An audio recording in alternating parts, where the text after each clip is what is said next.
Penting, ya penting banget Kan biasanya karena orang beda-beda tuh, punya pengetahuan tentang uangnya dan punya values tentang uangnya. Nah, Bang Radit tuh gimana pengalaman Bang Radit? value kita mungkin agak beda sih. Value gue sama Anissa justru agak beda. Karena dia tipe yang spending itu masih nggak apa-apa. Kalau gue tipe yang spending itu harus dipikirin banget.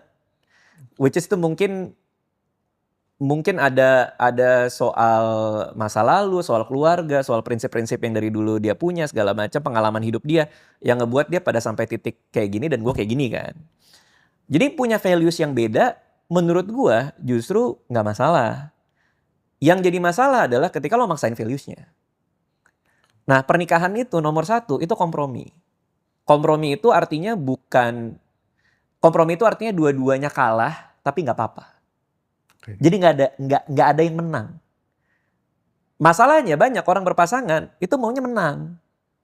Jadi gua maunya gini, lu maunya gitu, nggak harus gua. Nggak harus yang lu mau. Nah pernikahan buat gua adalah soal gua nggak dapet apa yang gua pengen banget nih. Lu juga nggak dapet apa yang lo pengen banget nih. Ya udah tapi kita nggak apa-apa deh gitu. Coba contohin mungkin kompromi dari segi finansial yang pernah dialamin gimana? Huh.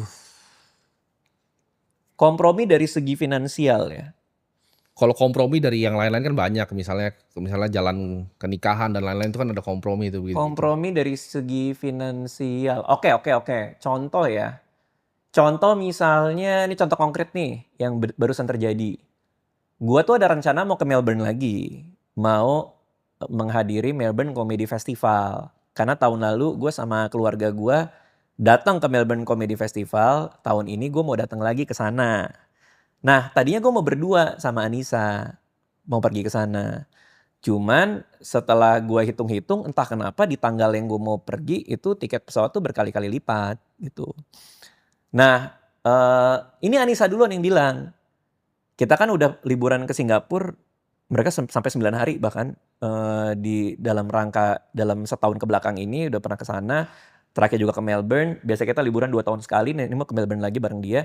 Terus akhirnya dia bilang, kalau aku nggak ikut nggak apa-apa, dia bilang. Karena mungkin budget liburan kita udah kepake banyak. Jadi kalau misalnya mau kamu doang, aku nggak apa-apa. Artinya Anissa berkompromi untuk nggak ikut sama gua ke Melbourne. Jadi gua aja yang nonton si Melbourne Comedy Festival itu. Nah, pada akhirnya mikir tuh gua, wah Anissa sampai mempersilahkan dirinya untuk tidak ikut nih, karena harga tiket naik segala macam. Karena kan Mhm. juga ngeliat harga tiketnya kan. Terus gua mikir kan, tapi